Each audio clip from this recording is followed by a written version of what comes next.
আসসালামু আলাইকুম সবাইকে। আশা করি সবাই ভালো আছেন। আমরাও আল্লাহর রহমতে ভালো আছি আলহামদুলিল্লাহ। তো আজকে সকাল সকাল উঠে নানা রকম কাজ মানে আজকে একদম কর্মব্যস্ত দিন পুরাটাই। ছুটি শেষ অলরেডি, বাচ্চাদের স্কুলও খুলে গিয়েছে, হাজব্যান্ডের অফিসও খুলে গিয়েছে। তো সকাল সকাল উঠেই আজকে কাজে লেগে যেতে হবে, পুরনো রুটিনে ফিরে যেতে হবে। আর দেখেন আজকে সকালবেলা কি একটা অবস্থা হয়ে গেছে, ভাত রান্না করতে গিয়ে আমি চুলায় ভাত দিয়ে গিয়েছিলাম, খেয়াল ছিল না পুরোটা পুড়ে গিয়েছে। তো হাজব্যান্ডের খাবার দাবার সব কিছু প্যাক করে দিয়েছি, নতুন করে আবার ভাত রান্না করে তারপরে দিয়ে দিয়েছিলাম। তারপরে আমি একটু নিজের স্কিন কেয়ার করে নিলাম, কারণ সকাল সকাল উঠে না করলে পরে দেখা যায় না দেরি হয়ে যায়। আর আজকে একটু বাগানটাকেও কিন্তু সুন্দর করে পরিষ্কার করবো। আমার বাগানে আগাছা দিয়ে পুরো ভরে গিয়েছিল, একদম মানে অনেক দিন বাসায় ছিলাম না, পুরো জঙ্গল হয়ে গেছে যাকে বলে। তো সেগুলো সব আজকে আগাছাগুলো পরিষ্কার করে দিলাম টবের। তারপরে দেখেন কতগুলো 3 ব্যাগ ভর্তি করে গাছের আগাছা তুলেছি। তারপরে অনেক আজে বাজে গাছ হয়ে গিয়েছিল, কিছু গাছ মারা গিয়েছিল, সেগুলো সব তুলে তুলে বাগানটাকে পরিষ্কার করে নিলাম। কারণ ভাবছি কিছু ফুলের গাছ নতুন করে কিনবো, কিনে বাগানে লাগিয়ে দিব। সেজন্য যেগুলো গাছ নষ্ট হয়ে গিয়েছিল, আগাছার মতো ছিল, সেগুলো সব পরিষ্কার করে নিলাম। তারপরে চলে আসলাম, নিজে একটু চা খাবো এখন। সকাল থেকে উঠে মেয়েকে স্কুলে পাঠিয়ে হাজব্যান্ডের খাবার রেডি টেডি করে দিতে দিতে একটু দেরি হয়ে যায়। তারপরে আমি আসি আমার নিজের মতো সময় কাটাতে, মানে একটুখানি চা খাবো আর কি, বসে বসে। প্রত্যেক আসলে হোম মেকারদের রুটিনটা মোটামুটি একই, তাই না? সারাদিনই ব্যস্ততা, দিনের মধ্যে একটু ছুটি নেই, একটার পর একটা কাজের সিরিয়াল। মাঝে মাঝে তো মাথা থেকে 2-1টা কাজের কথা বের হয়ে যায়, রাতে ঘুমানোর সময় আবার মনে পড়ে যে আল্লাহ, এই কাজটা তো আজকে করা হলো না। এত বেশি কাজের সিরিয়াল মাথা দিয়ে ঘুরতে থাকে যে এটার পর এটা করতে হবে, সেটার পর সেটা করতে হবে। তারপরে আমার মেয়েকে কিন্তু স্কুল থেকে গিয়ে নিয়ে এসেছি। আর আসার সময় আমি বললাম না কিছু ফুলের গাছ কিনবো ভেবেছি, তো আমি ভ্যান থেকে কিছু ফুলের গাছ কিনেছি। এটা একটা অলকানন্দা গাছ, এটা আমার অনেক দিন কেনার শখ ছিল, তো আজকে অবশেষে কিনে আনলাম। এটা রঙ্গন হলুদ কালার, এটাও একটা কিনেছি। মানে ইয়েলো কালার ফুলগুলো আমার বাগানে একটু কম ছিল, তাই নিয়ে আসলাম 2টা। আর কিছু নয়নতারা নিয়েছি, আর একটা পর্তুলিকা নিয়েছি। আমি না টাঙ্গাইল থেকে আসার সময় পর্তুলিকার কিছু কাটিং রেখেছিলাম, কিন্তু ভুলে গিয়েছি আনতে, তো কিনে নিলাম এজন্য। আর মেয়েকে হচ্ছে এখন ওকে হাত দিয়ে দিলাম যে তুমি খাও, সে চিকেন ফ্রাই দিয়ে নাকি আজকে রুটি খাবে, তো তাকে করে দিলাম। তারপরে চলে আসলাম, ঘর টরগুলো একটু গুছিয়ে নিব। ঘরগুলো একদম এলোমেলো হয়ে থাকে, সকালবেলা থেকে অনেকক্ষণ আমি সময় পাই না ঘর গুছানোর। কারণ ওদের আমার 2 বাচ্চার স্কুল 2 শিফটে, তো বারবার বাইরে যাওয়া আসা করতে হয়। ঘর গুছিয়ে রান্নাও বসিয়ে দিব। আজকে আয়ের মাছ রান্না করেছিলাম বেগুন দিয়ে, আর করলা ভাজি করলাম।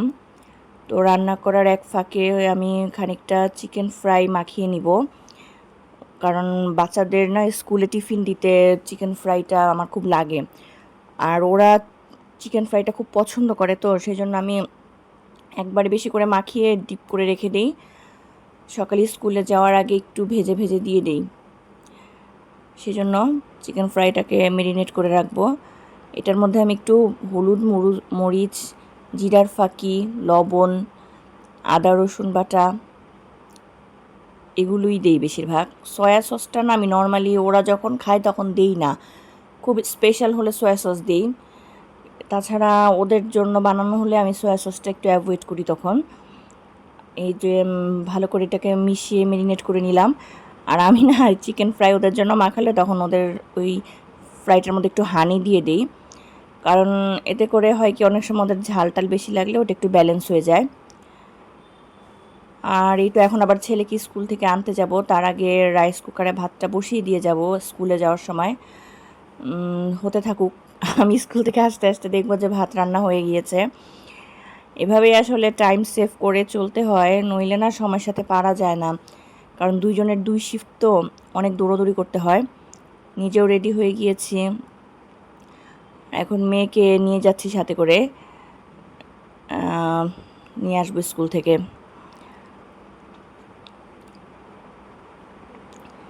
তো ছেলে মেয়ে দুইজনকে স্কুল থেকে নিয়ে আসলাম, আর দেখেন ওরা আসার সময় কিন্তু ললিপপ কিনে খেয়েছে। মানে আমার ছেলের প্রতিদিন কিছু না কিছু খেতেই হবে।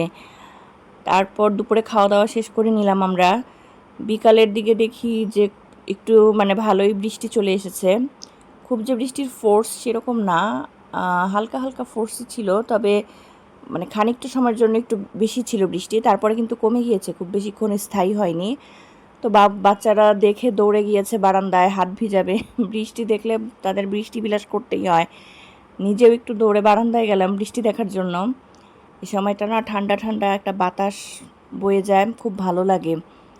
এমনিতে তো প্রচণ্ড গরম পড়েছে ঈদের পর থেকেই, যদিও এরকম হালকা বৃষ্টিতে ওয়েদার যে খুব একটা ঠান্ডা হচ্ছে সেরকম না, তবুও তো মন্দের ভালো, বৃষ্টি হলে তাও গরমটা তো একটু কম হয়।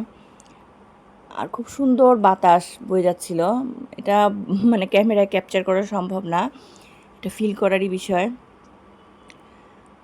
তারপর ঘুমিয়ে গিয়েছিলাম একটু। আমি ঘুম থেকে উঠে না আজকে স্কিনের একটু টেক কেয়ার করবো, কারণ কয়েকদিন গ্রামে গিয়ে স্কিন এত ট্যান হয়ে গিয়েছে, সেজন্য একটু টক দই সাথে মুলতানি মাটি মিশিয়ে অ্যাপ্লাই করবো স্কিনে, সেজন্য একটা প্যাক রেডি করলাম। তারপর সন্ধ্যাবেলায় বাচ্চাদের জন্য একটু পাস্তা রান্না করব আজকে। তো সেজন্য আগে ডিমটাকে ঝুরি করে নিলাম, তারপর সেদ্ধ পাস্তা দিয়ে মশলা টশলা দিয়ে দিলাম। পাস্তা আমার মেয়ে খেতে খুব পছন্দ করে। আজকালকার বাচ্চাদের না মানে এই ধরনের খাবারগুলো বেশি পছন্দ।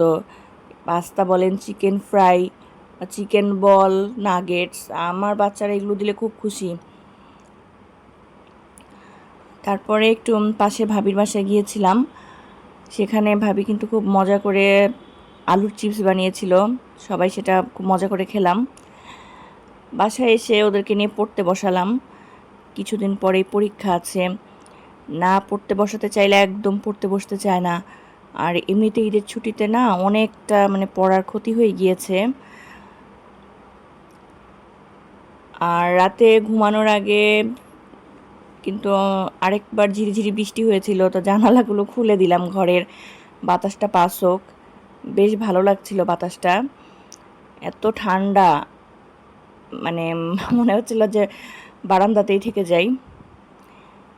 তো আজকের ব্লগটা এই পর্যন্তই। ভালো থাকবেন সবাই, ধন্যবাদ সবাইকে।